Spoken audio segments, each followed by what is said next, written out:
Buenas noches, amigos, bienvenidos a Milenio 3. He cumplido 42 años y la verdad es que todo se me ha pasado tan deprisa. Creo que no ha habido un solo día en que no me haya asombrado, en que no haya sentido incluso hasta cierta lejanía, se podría decir, de algunas conductas del ser humano. Incomprensión, es esa mezcla: asombro, incomprensión, fascinación por la vida. Hemos aprendido, creo que no muchas cosas, y hemos dudado de cientos de miles de cosas. Curiosamente, hay unos pocos valores, unos racimos concretos, y lo demás es todo nebuloso. Uno, conforme pasa el tiempo, se da cuenta de que el mundo es un lugar extraño y fascinante a la vez, que merece la pena, desde luego, vivir, que vivir es un tesoro increíble que da la sensación que nunca acabamos de abrir intensamente, del todo, como si no nos dejaran. Yo, por cuestiones personales, he sido, desde niño, una persona envuelta en mil dudas, contradicciones, son las que me han forjado como persona. Esa es mi personalidad concreta. Y sobre todo en los últimos tiempos, después de investigar tanto sobre casi todo, después de conocer a tanta gente que cuenta sus historias, después de saber algunas cuestiones de la ciencia y del misterio, al final es como un gran velo que se va cayendo. Hay cosas que uno no entiende nunca. Hay cosas que le hacen ser hasta escéptico de uno mismo. Hay cosas que son atractivas, son maravillosas, merecen la pena. Y al mismo tiempo hay cosas que no caben en cabeza humana y que se siguen produciendo. Es como si uno viviese en un teatro y poco a poco se fuese dando cuenta de que efectivamente hay un guiñol y unas marionetas de fondo. Hemos vivido una consternación grande, una consternación que ha invadido Europa y el mundo.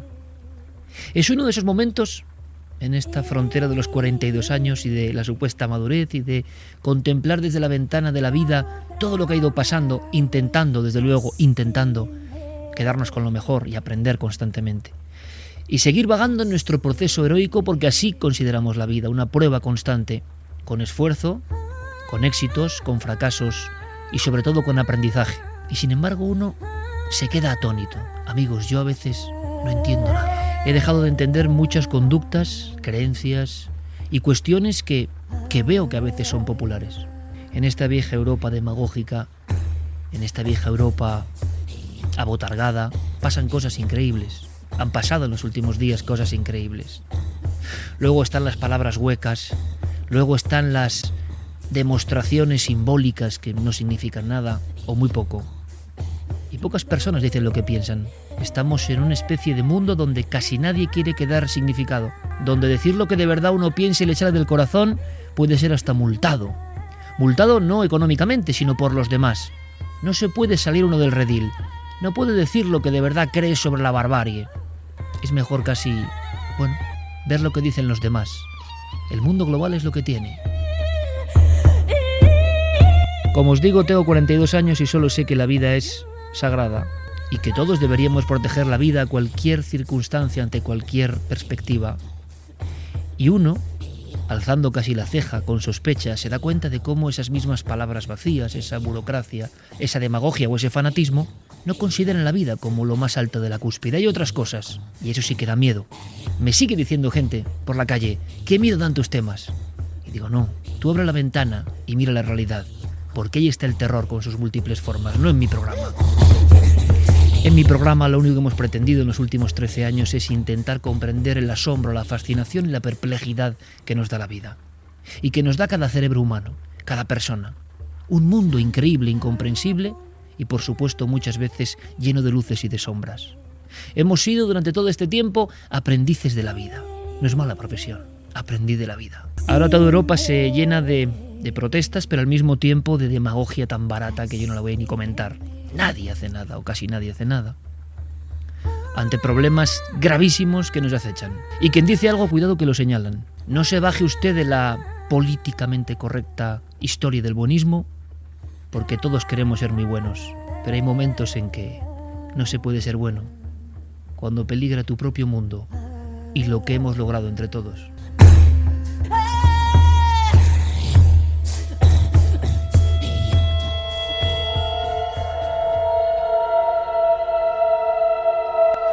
Con Fermín Agustí, Yeray Martínez, Diego Marañón y Guillermo León ya en navedelmisterio.com y en ikerjiménez.com preparando todo, con toda la actualidad, seguro en las redes sociales ya en Nave del Misterio con todos los documentos y con este equipo. Y a mí me encanta, después de haber estado con mi familia y con mi hija, estar con la gente que yo quiero, que es mi equipo aquí presente, porque es simbólico, es un día importante para uno que sigue haciendo lo que siempre ha hecho desde que tiene uso de razón, procurar, a pesar de la vida, no perder al niño que lleva dentro y observar con ojos de niño toda la realidad para trasladaros alguna cuestión.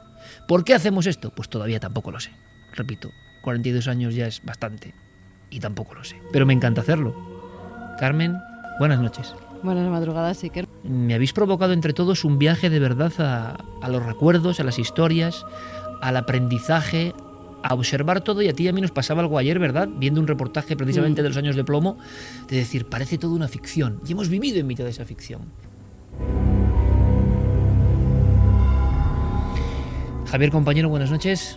Muy buenas noches. Además, tú has investigado paralelamente y sabes que lo que vamos a contar ahora como un caso concreto no es excepcional.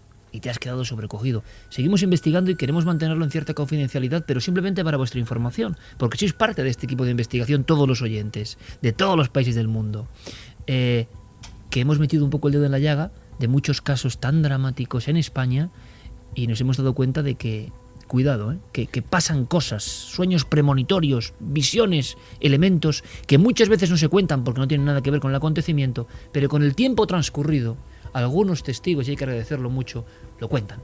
Tenemos que darles las gracias, además, como dices, vamos a mantenerlo un poco en confidencia, pero es cierto, yo he visto además decenas de entrevistas a algunas de estas personas y son cosas que no cuentan abiertamente, que pasan por encima porque creen que se les va a tomar por locos y sin embargo pues han tenido a bien atendernos, revelarnos estas historias, dejarnos sobrecogidos y sobre todo compartir historias que nos demuestran que al final por encima de la muerte, del dolor, existe algo más, existe algo que en ocasiones nos envía señales, en ocasiones también nos hace más liviano o más sencillo ese dolor. Y algunas personas, doctores, científicos, dirán que son meras alucinaciones, pero claro, y lo contaremos, ¿qué ocurre cuando esas alucinaciones acaban revelándote información?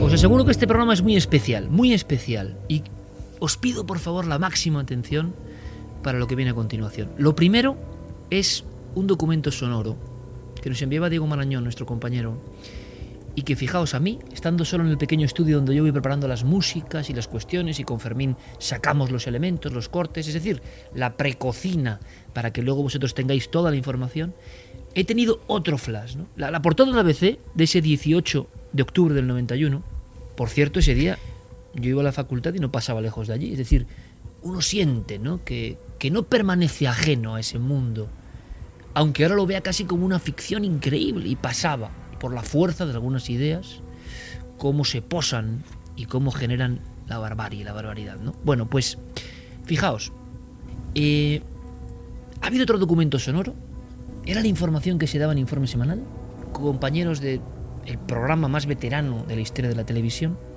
Un recuerdo siempre para nuestro querido amigo Baltasar Magro.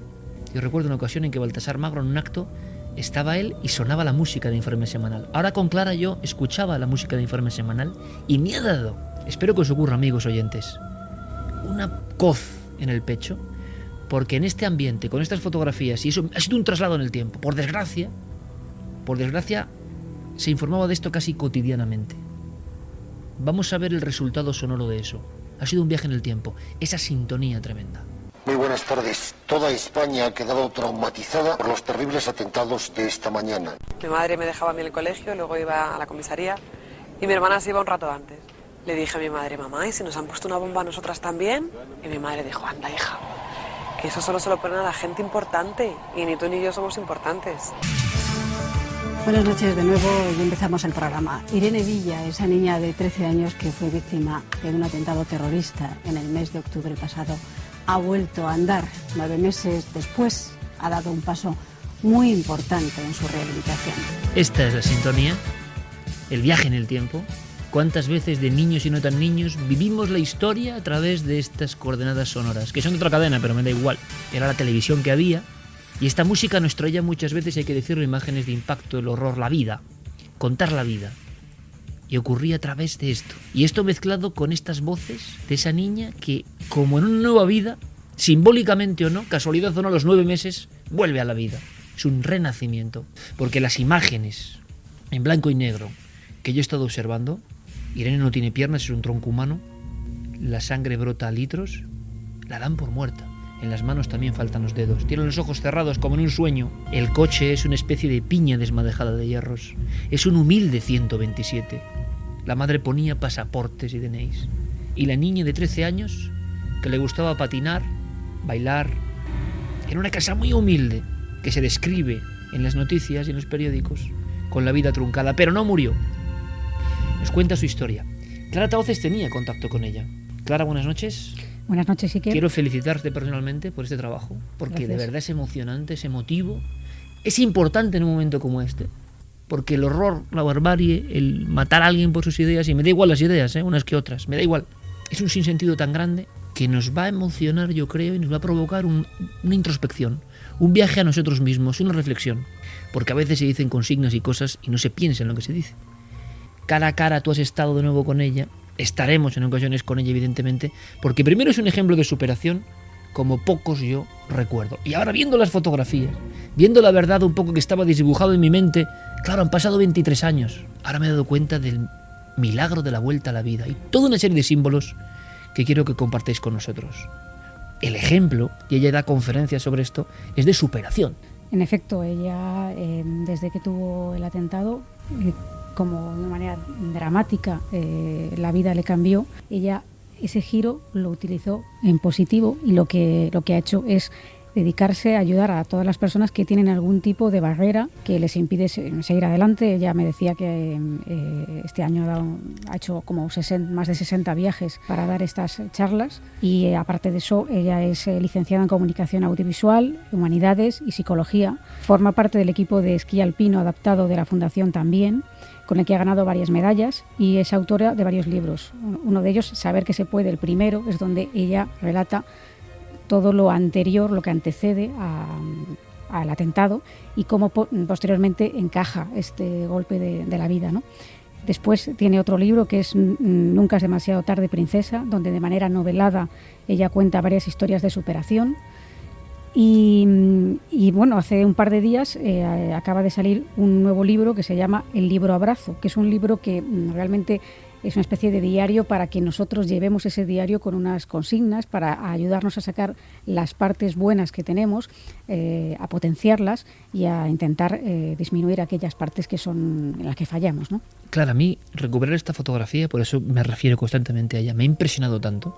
Es una fotografía simplemente, no tengo que ver más, resume todo.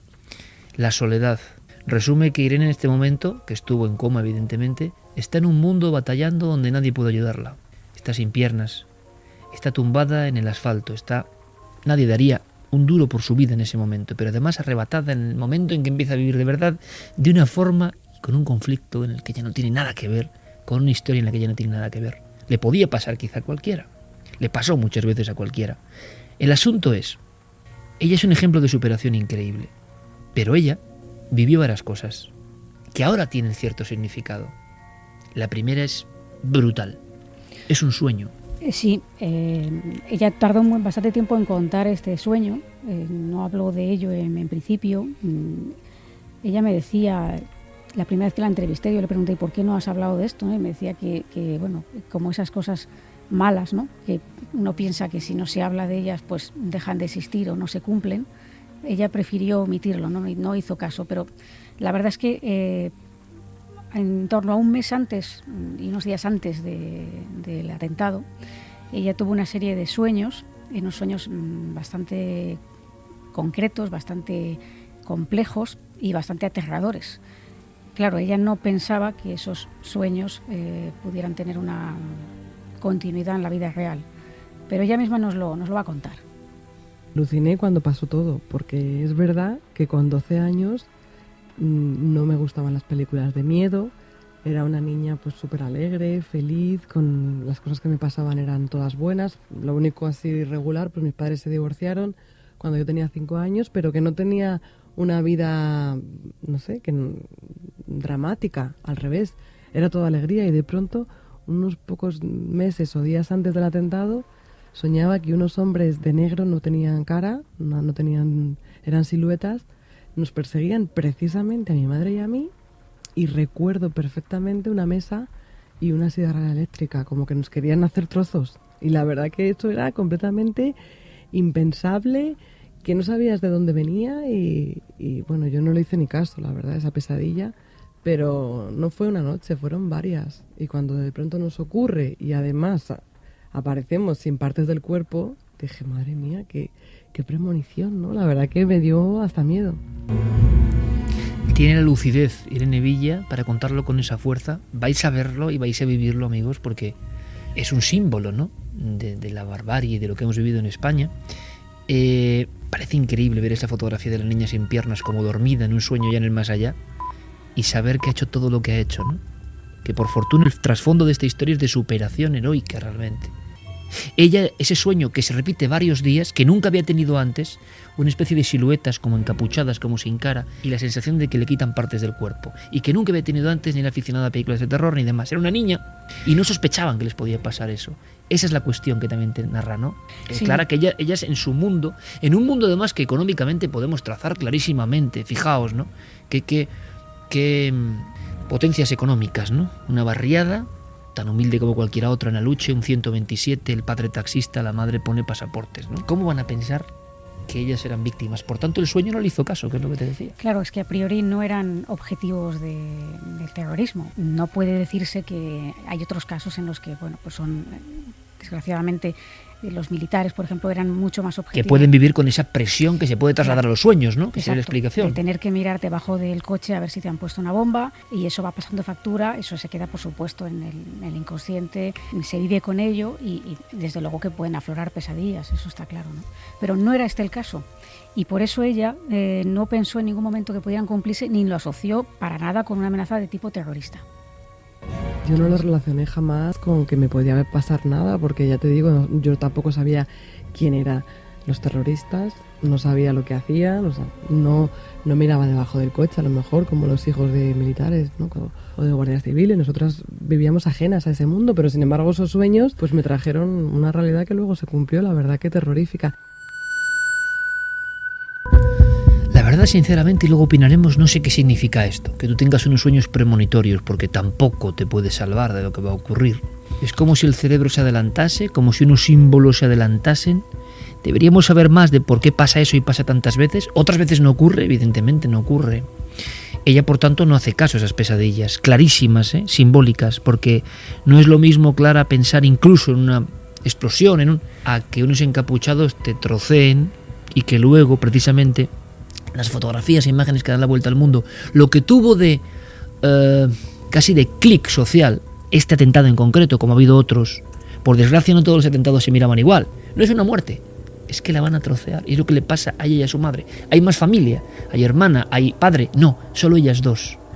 Lo increíble, y no sabemos también por qué, pero simplemente lo dejamos ahí para que vosotros opinéis, es que otros miembros de la familia les pasan cosas, y esto ya es alucinante. Es como si en el núcleo familiar empezaran a ocurrir cosas antes de un atentado que nadie podía esperar, ¿no, Clara? Sí, como un cúmulo de circunstancias que, vistas por separado, quizá no tendrían tanta importancia, pero que al sumarlas y verlas en conjunto y tener noticia de lo que pasó después, cobran bastante sentido. Como decimos, Irene tiene una hermana que se llama Virginia, que era un poco mayor que ella. En ese momento Virginia tenía 15 años, iba al instituto y esa mañana no estaba muy tranquila. Acababa de producirse otro atentado, del que hemos hablado antes. Una hora antes, 7:55. Muy cerca de donde ellas estaban, y Virginia no tenía nada claro el hecho de... O sea, estaba muy intranquila, ¿no? Esto fue un poco lo que ella vivió. Mi hermana, por ejemplo, también lo que tuvo aquella mañana fue también la sensación de que algo malo iba a ocurrir, porque ella, bueno, escuchamos una explosión desayunando a las 3 y había habido un atentado justo muy cerquita de nuestra casa. Entonces ella tenía que irse al instituto y no quería irse. Le dijo a mi madre, no mamá, yo no me voy, que tengo miedo. Y mi madre, pero hija, ¿miedo de qué? Tú vete a clase, que vas a llegar tarde, que no pasa nada, no te preocupes, yo dejo a Irene en su colegio, luego me voy a la comisaría, que hacía DNIs y pasaportes, y que no va a pasar nada. Pero claro, a mí me transmitió ese miedo y antes de subir al coche precisamente le dije a mi madre, mamá, ¿y si nos han puesto una bomba a nosotras? Y mi madre dijo, anda. ¿Pero cómo nos van a poner una bomba? Si eso solo ponen a la gente que es importante. Y tú y yo no somos nadie. Así que venga, sube al coche. Y ya no nos acordamos de nada más. Para entrar en una historia humana, una historia evidentemente de dolor, pero ojo, de superación. Porque esta persona, que parecía ya más en el otro lado que en este, segada a su vida, resulta que salió adelante. Y también queremos saber por qué, cómo, qué empleó, cómo fue su mentalidad. Pero está claro que en la familia estaban ocurriendo cosas. Y lo de la hermana, que puede parecer lógico si está ocurriendo en Madrid eso, va más allá, con un acontecimiento que ocurre además en otro lugar que no es la casa. Sí, claro, porque hemos dejado a Virginia ahí con esa intranquilidad, pero que finalmente pues tiene que acatar un poco la orden de su madre, ¿no? De ir al instituto y continuar con la vida, porque esto era lo que pasaba en aquella época. Surgían atentados casi a diario y teníamos que seguir con la vida y esos atentados salían constantemente en la televisión. Es muy curioso, yo sé que además a la audiencia le gusta que a veces contemos cosas personales, que no, nosotros no hablamos por hablar y dejamos retazos de nuestra vida constantemente en este micrófono, ¿no? Y Clara hace poco en la redacción, hablando de esto, nos contaba que tú ibas al instituto en aquel momento, atravesando los coches convertidos en esqueletos humeantes del atentado de la República Dominicana, por ejemplo, Sí. en el Madrid de aquellos años 86 en concreto, y que casi lo vivíamos o se vivía con un enorme impacto, pero como si fuese una especie de mal sueño, no tenía que seguir su vida, no podía detenerse, ¿no? Es lo que ocurre en este caso también. Exacto. Ella finalmente marcha al instituto y sigue estando muy intranquila. Ella no quería dejarnos, sabía que algo malo iba a pasar y no quería incluso ni que saliésemos de casa, ninguna de las tres. O sea que... Pero bueno, se tuvo que ir al instituto y es cierto que allí no estaba muy lejos tampoco el instituto y ella no estaba tranquila, en ningún momento estuvo tranquila. Y a las 9 menos 5, que fue cuando explotó la bomba, ella ya estaba en clase, porque ella entraba antes, y se sobresaltó. Y en cuanto entró la jefa de estudios a su clase, sin decir siquiera Virginia Villa, ni decir su nombre, ella se puso a llorar. Dijo, algo le ha pasado a mi hermana y a mi madre. La verdad es que mi hermana sí que siempre ha visto cosas antes de los demás. Porque a mí en un montón de cosas me ha tenido que echar un cable porque ve más allá, ¿no? Tiene una intuición, la intuición femenina de eso que dicen, y luego aparte que es un poco bruja, como le digo yo, ¿no?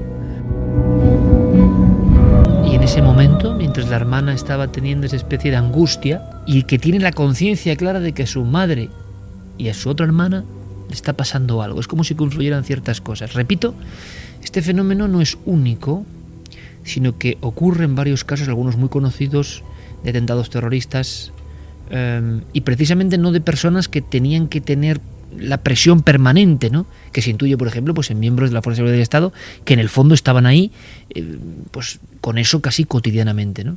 Eran personas que no podían ni sospechar que iba a ocurrir esto con ellos. Incluso civiles que no tienen nada que ver en ocasiones, también, ¿no? Entonces la premonición, cuando hay esa intensidad emocional, cuando la vida y la muerte se van a cruzar de una forma tan, decíamos, irracional, motivada por una fuerza tan primaria, quizá la colisión, pues puede que salte la chispa de este misterio. Irene Villa nos está sorprendiendo por la rotundidad, el aplomo, sin una gota de más ni de menos. Cómo cuenta su propia historia, porque otro la contaría de forma diferente, más dramática quizá, más doliente, más sintiéndose víctima, pero ella es alguien que vemos que tiene carácter, que ha salido de ese umbral. Y luego en ese umbral pasaron cosas que nos va a contar. Hace una especie de descripción de ese momento que su hermana estaba intuyendo. Y esa descripción no hay que ponerle, sería una herejía, ninguna palabra más por mi parte, porque ella lo hace de esta forma. Gracias a que estaban las ambulancias ahí al lado cubriendo el atentado anterior, que por cierto no pudieron hacer nada por el teniente, sí, que se dejó 5 niños pequeños huérfanos, de los que me acuerdo cada día, por supuesto, porque fue terrible, pero es que esos médicos que no pudieron hacer nada por él, que murió en el acto, fueron los que salvaron a mi madre y a mí. Porque yo con las 2 femorales rotas, o sea, perdía sangre a litros. Y de hecho llegué, no respondía al electroshock. Y bueno, fue un milagro que de pronto me inyectaran sangre, que toda la gente se fue al Gómez Ulla a donar sangre y la solidaridad de los madrileños, los españoles, de toda la gente que pasaba por allí, y gracias a eso sobreviví. Y por eso acuden esos médicos heroicos a la madre. Creen que puede haber un hálito de vida en la niña, ¿no? Lo descartan. Claro, es que pues se ha visto en las imágenes que son...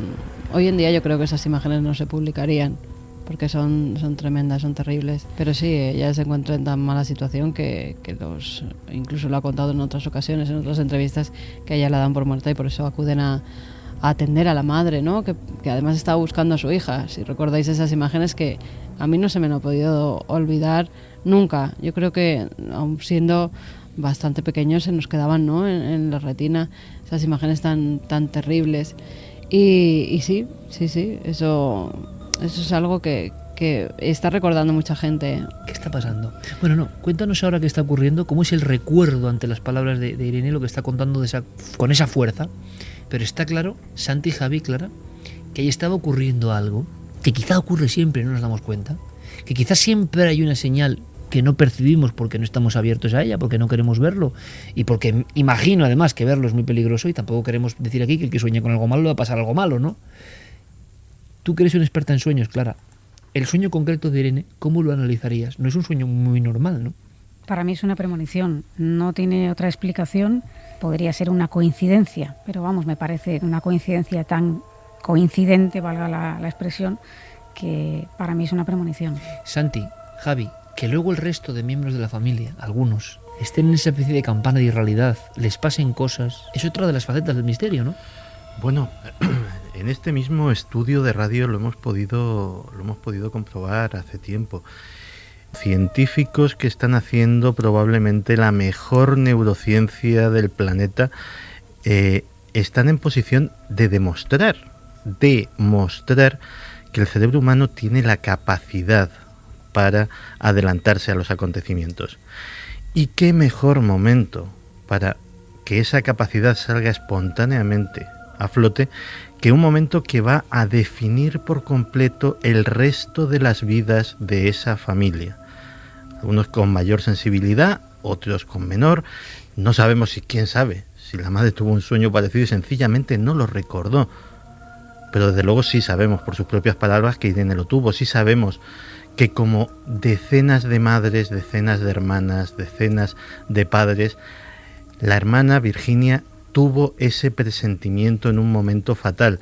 Y eso sucede en circunstancias dramáticas en todas las épocas, en todos los países, en todas las geografías. Cuando prácticamente día sí, día no, suceden cosas en Siria, en Pakistán, en Líbano. Supongo que decenas de madres y decenas de hermanas, que no conoceremos nunca, que su testimonio no nos va a llegar jamás, en ese momento en el que un coche bomba, un terrorista suicida, hace explotar su carga mortal, han tenido esa misma sensación. Y es que lo ha descrito perfectamente Santi, ¿no? Esa marca en el ADN patrio, en el inconsciente colectivo humano de esta comunidad concreta, pues resulta que ahora muchos se dan cuenta, jolín, aquí también está el misterio, ¿no? Y lo sabemos porque Clara hace un buen trabajo y dice, aquí puede haber un caso, una historia. Si Irene quiere contarla, esa es otra cuestión, ¿no? Porque lo lógico sería callarlo en muchos casos. Y entonces, nunca pasa nada. Las señales están muchas veces. Lo importante es intentar leerlas. ¿Con qué código? Eso ya es otra cuestión, claro, no es fácil. Y sobre todo luego contarlo. ¿Para qué? Para darnos cuenta de que esto debe ser más cotidiano. Quizá aquí están esas potencialidades ocultas del ser humano que todos hemos intuido desde el principio del tiempo y que en situaciones dramáticas, ¡pum!, se disparan de esta forma. De alguna forma hemos decidido olvidar esas señales, dejar de hacerles caso. Cuando uno tiene un sueño de estas características, piensa que puede ser una pesadilla recurrente y efectivamente, de hecho yo esta semana me he preguntado en varias ocasiones ¿qué haría si de pronto tuviéramos uno de estos sueños? ¿Qué haríamos cualquiera de nosotros si el día de mañana, ya no digo ir a coger un avión y soñar que ocurre algo con ese avión, ¿no? Porque eso sí que es más o menos normal, pero lo que le ocurre a Irene, por ejemplo, que era una niña que no veía películas de terror, que de repente empieza a soñar con algo que no es común, porque soñar con unos seres de oscuro que intentan amputarte, una mesa de sierra autopsias, Para una niña de 12 años, desde luego, no es un sueño normal, ni siquiera para una persona normal. Y sobre todo, la madre y ella, nada más. Eso es, la ¿Por madre qué y ella, incluye tu madre? y que fuera un sueño recurrente, es decir, que se repitiera en varias ocasiones desde un mes atrás. Y que luego las imágenes, repito, que convierten esto en símbolo son precisamente la falta de esos miembros, ¿no? Claro. Provocan el shock, provocan la incredulidad en el público, es decir, esto ya es el horror, esto por desgracia no puede ocurrir, ¿no? Esa revolución pasa durante el año 91 porque esas imágenes tienen eso concreto. Y desde luego yo creo que estoy con Clara en que esto tiene, bueno, no sé, de explicarlo de forma racional sería muy complicado, y más sabiendo que hay otros casos en los que ocurre algo muy parecido, que unos días antes de repente un sueño parece revelador y eso acaba demostrándose unos días después. Vamos con algunos mensajes. En algunos nos recordaban que siempre en grandes tragedias, o como el Corona de Aragón o como el accidente de los rodeos, ha habido premoniciones, ha habido sueños. Pólico Frade nos dice: demasiado bien está Irene psicológicamente para lo que ha pasado. Mariposa delirante: qué triste es acabar con la vida y la libertad de alguien en nombre de una supuesta libertad o de un dios. Diego Vítores: todo extremo nos aleja de la palabra humanidad. Qué extraños resortes saltan algunos de nosotros para avisarnos. Lali Mac dice: mi admiración a Irene Villa una vez más. Muchos no somos capaces de superar ni una mínima parte de lo que ha hecho ella. Claudia Domingo: es tremendo el caso de Irene Villa y todas las atrocidades terroristas. Gracias por traernos este terrible caso, Clara. María Teresa Corral dice que ella tuvo un sueño también. Un mes antes de la muerte de mi hijo soñaba repetidamente que la tierra se abría y salían gritos y mucho llanto y dolor. Se repetía noche tras noche. No sé si tiene relación. Podrían decirme: mi hijo murió de pronto a las 3 de la madrugada. Madre mía. Madre mía. Nos cuentan también, por ejemplo, Joe Ángel López: no es lo mismo, pero mi hermana mayor también en su día con 12 años soñó con que a mi abuela la venía a buscar una bruja y la parte derecha del cuerpo la tenía flácida. A los pocos meses a mi abuela le dio una trombosis, dejándola paralizada la parte derecha del cuerpo y falleciendo a las pocas semanas. Qué simbólico esto, por ejemplo, ¿no? Como si hubiera arquetipos en un mundo paralelo que no entendemos y que a veces, porque no siempre evidentemente, se presentan, ¿no? Te avisan, ¿no?, de que algo malo va a ocurrir, además muy parecido con lo que luego posteriormente ocurre. Loreto Gasván: solo a los que nos pasa sabemos lo que es que te dé un vuelco el corazón y quedarte con un mal cuerpo sabiendo que algo malo va a pasar. Fexter: bueno, es que siendo pequeño no puedes a veces seguir las corazonadas, aunque los niños las tienen más a menudo.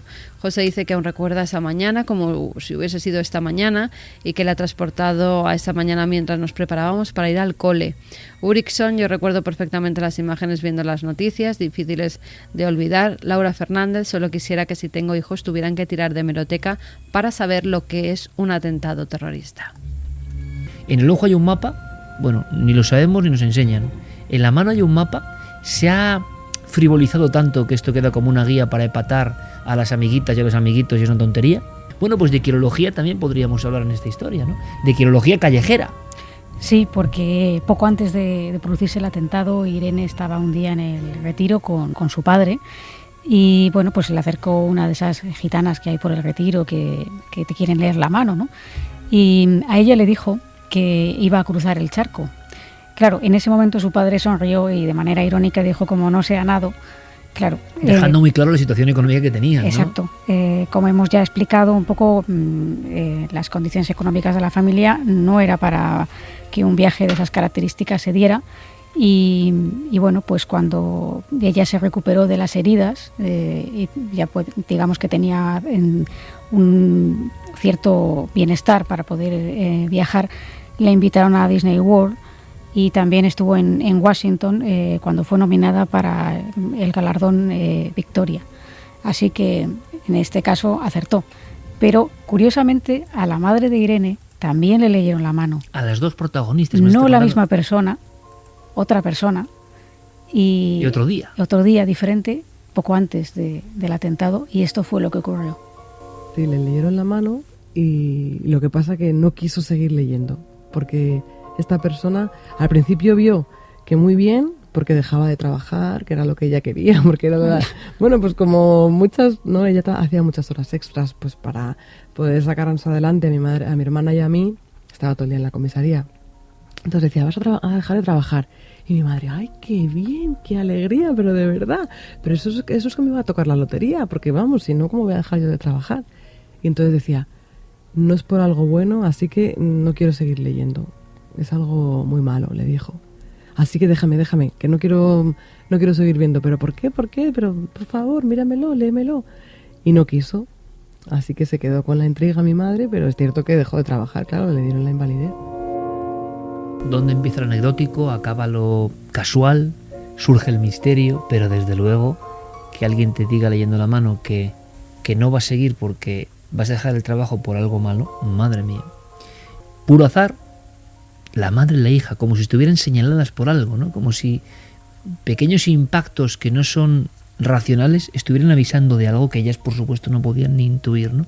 La frase de Irene, cuando ese día de octubre del 91 se monta en el 127, que quizá también los más jóvenes no lo sepan, pero era un coche pues de los más humildes que había. Para que veamos un poco, ¿no?, el entorno. Pone la llave de contacto y la última frase, y después el no recuerdo, es: hija, ¿cómo nos van a poner una bomba si nosotros no somos nadie? Por fortuna, ¿no? Pero parece que eran alguien, y resulta que la explosión. Y para Irene un extraño viaje, un viaje que también te ha contado Clara, y yo creo que es sumamente interesante, porque se produce además el debate que comentaba Javi. El vivir algo y el que alguien inmediatamente, rápidamente te diga: no, tranquilo, que eso es eso. Pero uno se quede con la sensación de que lo que ha visto no tiene que ver con las drogas, con la morfina, con los calmantes, ¿no?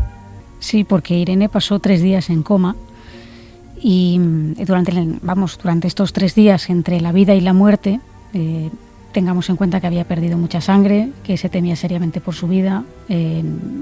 Pues en ese tiempo, mientras todo el mundo estaba muy preocupado por ella, en cambio, tuvo lo que ella me ha definido como la experiencia más placentera de su vida.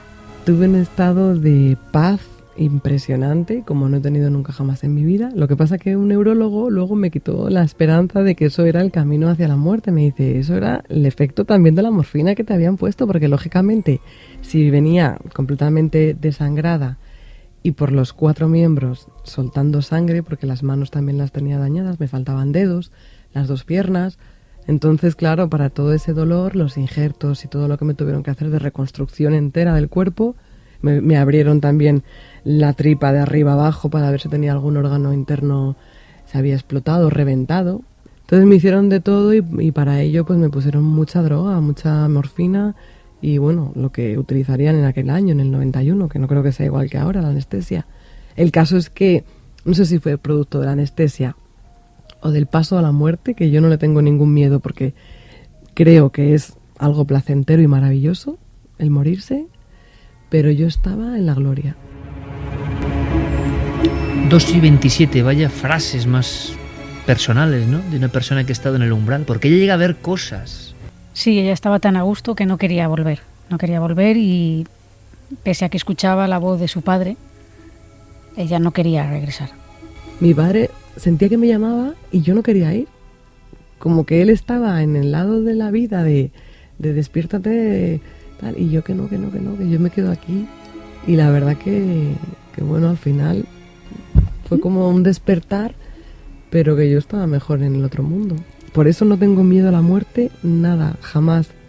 A lo que sí tengo miedo, lógicamente, pues es un familiar, un ser querido, un hijo, por ejemplo. Que eso sí que es horrible, ¿no? Que le pueda pasar algo.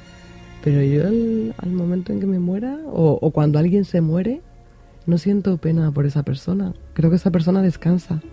El problema es los que nos quedamos aquí, tenemos que afrontar una pérdida humana, eso sí que es duro. Vi, no sé, un lugar, sí, puede ser muy luminoso, muy placentero, muy a gusto. La verdad que han pasado ya muchos años, pero lo recuerdo como algo glorioso. Están Santiago, Javi, Carmen y Clara, que Clara lo sabe, pero con unas expresiones, porque es profundo no solo lo que cuenta, sino cómo lo cuenta, desde qué sentido lo cuenta. Me pusieron X elementos y por eso vi ese lugar. A lo mejor no tiene nada que ver, porque hemos visto que muchas personas sin esos elementos han visto prácticamente lo mismo, ¿no? Y también todo lo contrario. ¿Cuántas operaciones se llevan a cabo a diario? Gente que le meten morfina, le meten anestesia y no ve ese lugar. Cualquiera, ¿no? Yo he tenido operaciones, alguna con anestesia general, por ejemplo, y la reacción o lo que uno vive es lo que viviría cualquier persona. ¿Por qué de repente gente que está con un pie en el otro mundo es justo la que tiene esas experiencias tan placenteras que le producen tal cambio que acaban perdiendo el miedo por completo a la muerte. Es que yo creo que, ¿verdad, compañeros? Hemos tenido aquí el renglón total de experiencia que en tu alma es tan fuerte que puedes hablar así. Sí, sobre todo además cuando sabes que tienes, y él era consciente de que sus hijos... en ese momento no tenía a su niña pequeña, pero ni sus hijos le importaban, ¿no? Lo que más puede importar a un padre son sus hijos, y él no quería volver. Era tal el estado en el que se encontraba que ni siquiera por eso quería regresar, quería quedarse en ese otro lado, fuese lo que fuese. Desde lo racional era incomprensible. Yo creo que a veces sí que tiene que ver parte de la medicina, o sea, que hay ocasiones en las que no todo es ese otro lado. Cuando verdaderamente sí se está cerca, que con ese otro pie, con un pie al otro lado, es cuando se dan esas situaciones más parecidas. La droga te da otras visiones. Y hay mucha gente que ha sido anestesiada, que ha estado muy mal, que le han inyectado morfina, y esas visiones no son las mismas que te cuentan los diferentes testigos, las personas que han vivido una ECM. Son diferentes. Ella habla de un lugar, a mí me parece enigmático, ¿no? Un lugar, no es un estado, y un lugar muy luminoso. Una luz, habla de una especie de luz. No vio túnel, no llegó a ver túnel, pero era así como una especie de luz. Ella menciona la palabra lugar, yo creo que refiriéndose a como la burbuja de paz, ¿no? Y de armonía en la que se encontraba. Ella, desde luego, es un ejemplo en este caso de resurrección, en el sentido de volver a la vida 9 meses después.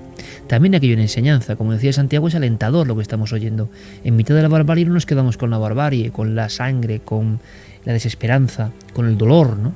Sino que de repente está esta otra capa. Están las señales que pueden ser inquietantes, ¿no? Porque ahora vistas a posteriori dices, jolín, algo estaba avisando y nada se puede hacer, ¿no? La diatriba esta del destino, qué tremendo es. Bueno, pues resulta que ella sale adelante. Y siempre hemos creído en este programa, en el concepto ese de lucha heroica. Estamos aquí para aprender de un proceso y no sabemos tampoco las reglas profundas que lo motivan. Pero hay personas cuyo ejemplo tiene que servirnos de algo. Yo no sé si estáis de acuerdo, pero tiene que servirnos de algo.